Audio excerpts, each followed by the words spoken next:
Are perfect. I hope you all are doing well. And आज की video होने वाली है हमारे थर्ड मॉड्यूल पे।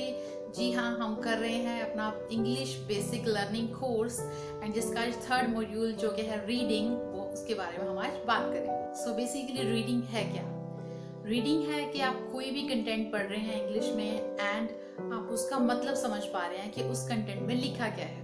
Reading is not about cramming कि आपने कुछ पढ़ा और उसको याद कर लिया। रीडिंग इज जस्ट कि आपने कुछ पढ़ा और आपको उसका जिस्ट क्या है, उसका मीनिंग क्या है, उसका क्रक्स क्या है, वो आपको समझ में आ गया। That's all. एंड आपको उसके लिए करना क्या है, रीडिंग की प्रैक्टिस कैसे करें, सबसे बड़ा सवाल हम सबके लिए ये है। तो उसके लिए मैं कोई भी कंटेंट आप लोगों को अभी नहीं प्रोवाइड कराऊंगी, क्योंकि हर किसी का जो लेवल है अलग है। कोई एकदम बिगनर है, कोई इंटरमीडिएट लेवल पे है। तो जो कंटेंट मैं प्रोवाइड कराऊंगी may be difficult for you, और यहाँ हो सकता है कि बहुत ही ईजी हो आपके लिए। तो आप अपने हिसाब से, अपनी सुविधा के हिसाब से, अपनी चॉइस का जो कंटेंट है वो आप ढूंढ लीजिए। बिकॉज जब आप रीडिंग स्टार्ट करते हैं तो उसमें बहुत इंपॉर्टेंट चीज़ है कि आप जो भी पढ़ रहे हैं या पढ़ने वाले हैं उसमें आपका इंटरेस्ट होना चाहिए। क्योंकि अगर आप बहुत ही बोरिंग चीज़ से स्टार्ट करेंगे तो आप कभी स्टार्ट ही नहीं कर पाएंगे। क्योंकि आप स्टार्ट करेंगे, आपका इंटरेस्ट बनेगा नहीं, आप एक पेज भी नहीं कंप्लीट करेंगे और फिर आप उस बुक को या जो भी आप पढ़ रहे होंगे मैगजीन को, उसको आप बंद कर देंगे। सो आप अपने अपने चॉइस के अकॉर्डिंग, आपका जो भी टेस्ट है उसके अकॉर्डिंग आप कंटेंट चुनिए। एंड अगर इन जनरल बोलूं जो हर किसी पे लागू हो सकता है, तो आप इंग्लिश न्यूज़पेपर चुनिए। कोई अच्छा इंग्लिश न्यूज़पेपर आप चुनिए, ये जो भी आपके घर में आता है। आप उसका एडिटोरियल पेज निकालिए जिसमें एडिटर के नोट्स लिखे होते हैं, या फिर आप कुछ आर्टिकल्स लिखे होते हैं लोगों के बारे में, या फिर जो भी अभी जनरल करंट अफेयर्स चल रहा है अपना, उसके बारे में लिखा हो सकता है। तो जो भी आपका इंटरेस्ट का टॉपिक है या आर्टिकल है वो उठा लीजिए एंड उसको पढ़ना स्टार्ट कर दीजिए। अभी आपको रीडिंग को पढ़ना कैसे है, ऐसे नहीं है कि आप सोचें कि अच्छा इसमें तो बहुत टफ वोकैब लिखी हुई है, मुझे तो इसका मीनिंग नहीं पता, मुझे इस सेंटेंस में इसका मीनिंग नहीं पता। रीडिंग का एक सिंपल फॉर्मूला है कि देखिए, दुनिया में इतने सारे वर्ड्स हैं कि हर कोई हर वर्ड का मीनिंग नहीं जान सकता। It is not possible for everyone कि हर कोई हर चीज का मीनिंग जान ले। तो आपको क्या निकालना है, आपको क्रक्स निकालना है कि पूरा सेंटेंस क्या कह रहा है। देखिए, अगर आप पूरा सेंटेंस पढ़ रहे हैं, उसमें आपको एक आध वर्ड का या एक पैराग्राफ में 2-4 वर्ड्स का मीनिंग नहीं पता है, कुछ नहीं करना है, आपको गूगल पे जाना है, उसका मीनिंग आप ढूंढ सकते हैं फिर भी। लेकिन आप सेंटेंस की टोन से समझ पाएंगे कि वो वर्ड ऑल टुगेदर क्या कहना चाह रहा है। तो अभी आपको अपनी पसंद का पैराग्राफ उठाना है और उसको पढ़ना शुरू कर देना है। तो आप जब पूरा आर्टिकल पढ़ लेंगे इंक्लूडिंग इट्स हेडिंग भी पढ़ने के बाद, या अगर कुछ पिक्चर इंक्लूड है, तो आपको आइडिया हो जाएगा कि टॉपिक है किस चीज के बारे में, ताकि आप उस चीज के बारे में थोड़ा आइडिया लगा सके कि इस टॉपिक में क्या हो सकता है, इस आर्टिकल में आगे क्या होने वाला है। तो आपको फर्स्ट पैराग्राफ पढ़ना है पहले, तो फिर पूरा आर्टिकल कंप्लीट नहीं करना।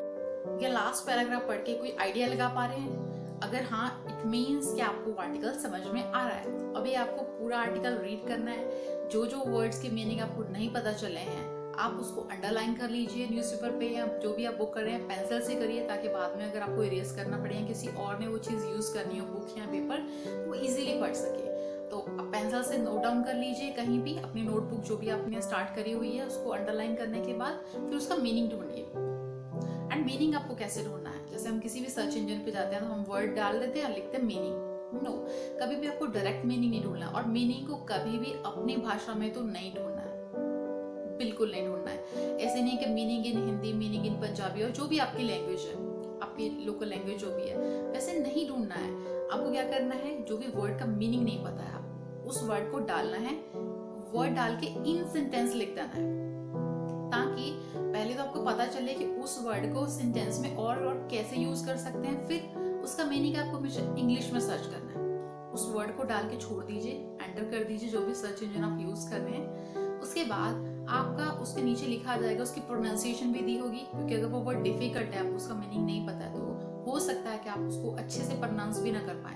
तो आपको जो उसकी प्रोनाउंसिएशन दी होगी उस पर क्लिक करके ध्यान से सुनना है कि प्रोनाउंस कैसे करना है एग्जैक्टली इसको। सेकेंड चीज आपको क्या करनी है कि उसके नीचे लिखे होंगे कि वो वर्ड एग्जैक्टली है क्या, वो वर्ब है, वो एडजेक्टिव है, नाउन है, क्या है, वो आपको जानना है। फिर आपको उसका मीनिंग इंग्लिश में लिखा होगा, उसके सिनोनिम्स दिए होंगे, इजी वाले सेंटेंस दिए होंगे। अगर तो आपको वर्ड याद हो रहा है, इट इज ओके फाइन। नहीं हो रहा तो उसके जो सिनोनिम्स हैं, इजी वर्ड्स हैं, जो मे बी आप उसके फेमिलियर होंगे आप, जो आपके लिए कॉमन हो सकते हैं, आप जानते थे ओ इस वर्ड को ये भी कहते हैं, तो वो कॉमन वर्ड्स उठा लीजिए, उसको अपनी नोटबुक में लिख लीजिए और दोनों वर्ड्स को लिखिए, डिफिकल्ट वर्ड और इसको ऐसे भी यूज करते हैं सिंपल वर्ड्स, ताकि जब आप नेक्स्ट वैसा वर्ड पढ़ें कोई तो आपको पता चल जाए कि इसका मीनिंग क्या है। तो ये है सिंपल तरीका रीडिंग को प्रैक्टिस करने का।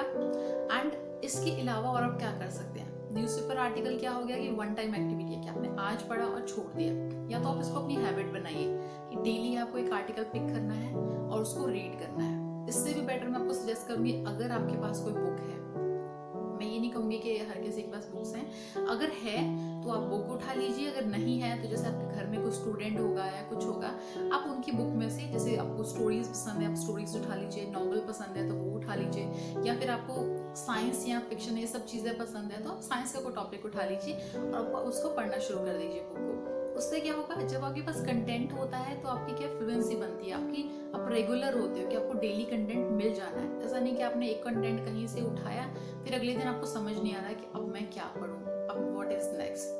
या फिर न्यूज़पेपर की हैबिट डालिए कि डेली ही आपको एक आर्टिकल पढ़ना ही पढ़ना है। बहुत बड़ा आर्टिकल मत उठाइए, क्योंकि मैं स्टार्टिंग में नहीं बोलूंगी कि आप एकदम बहुत बड़ा आर्टिकल उठा लीजिए, फिर फर्स्ट आर्टिकल कंप्लीट ना हो, सेकंड डे भी आप उसी को लेके बैठ जाएं, फिर आप उसको फील करने लग जाएंगे बहुत बोरिंग है ये काम, तो फिर थर्ड डे तो आपका इंटरेस्ट ही खत्म हो जाए उसमें। आप छोटा सा आर्टिकल उठाइए, आपके इंटरेस्ट का उठाइए, उसको पढ़िए, उसका जिस्ट निकालिए, उसका मीनिंग क्या है, क्रक्स क्या है, मतलब संक्षेप में वो क्या कहना चाह रहा है पैराग्राफ में, आर्टिकल में, जिस भी राइटर ने वो लिखा है।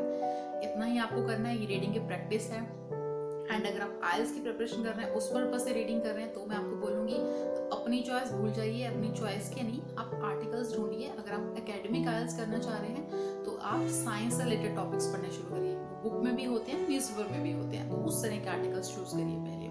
या करंट अफेयर्स अभी क्या चल रहे हैं वो भी आप चूज कर सकते हैं। अगर आप जनरल आइल्स की प्रिपरेशन कर रहे हैं तो जनरल टॉपिक्स उठाइए, जैसे कि एडिटोरियल पेज में जनरल टॉपिक्स होते हैं, अभी क्या चल रहा है समाज में, क्या करंट चल रहा है, क्या सिचुएशन है एंड ऑल दैट। ओके, अगर आप इन जनरल सीखना चाहते हैं, पर्सनल ग्रूमिंग के लिए सीखना चाहते हैं इंग्लिश, तो आप न्यूज़पेपर का कोई भी आर्टिकल जो भी आपके इंटरेस्ट का, वो फैशन से रिलेटेड हो सकता है, कुछ भी हो सकता है, जो भी आपको पसंद है उसको आप पढ़ना शुरू कर दीजिए। हैबिट बनाइए इसकी, छोटे छोटा शुरू करिए। मैं पहले दिन से आपको बार बार बोल रही हूँ कि एकदम से बड़ी चीजें ना शुरू करें, छोटा शुरू करिए, पर उसकी हैबिट बनाइए एंड उसको ट्रैक करिए। एंड इसको भी आपने जो एक नोटबुक लगाई है इस कोर्स के लिए, उसमें नोट कर लीजिए कि आज मैंने ये पैराग्राफ पढ़ा या इस पेपर से पढ़ा, पेज नंबर भी आप नोट कर सकते हैं, ताकि अगर आपको फ्यूचर में फिर से वो आर्टिकल को पढ़ने का मन करे या पढ़ना चाहो, तो वैसे ऑनलाइन ये पेपर अवेलेबल है तो आप ऑनलाइन भी उस पेपर को दोबारा जाके सर्च कर सकें। तो पेज नंबर नोट कर लीजिए, कौन सा एडिशन आपने पढ़ा है, कौन सा न्यूज़पेपर पढ़ा है, उसका नाम पढ़ लीजिए। तो ये 3-4 चीजें आप नोट कर लीजिए, ताकि फ्यूचर में भी अगर आपको सेम चीजें पढ़नी हो तो आपको इजीली अवेलेबल हो पाए। रीडिंग एक बहुत ही अच्छी हैबिट है। मैं ये नहीं कहूँगी आप इंग्लिश में आप रीडिंग की आदत डालिए, क्योंकि अगर आप किसी और लैंग्वेज की भी बुक्स पढ़नी शुरू कर देते हैं, ये तो आपको प्रैक्टिस करना ही है इंग्लिश में। इन एडिशन टू इट, अगर आप कोई और भी लैंग्वेज की बुक्स पढ़ते हैं तो भी आपको फायदा होने वाला है, क्योंकि आपको आइडियाज मिलेंगे वहां से कॉन्वर्सेशन करने के लिए, अपनी बात को रखने के लिए, या आपका जो कम्युनिकेशन है वो बहुत ही ऑर्गेनाइज्ड मैनर में होने वाला है।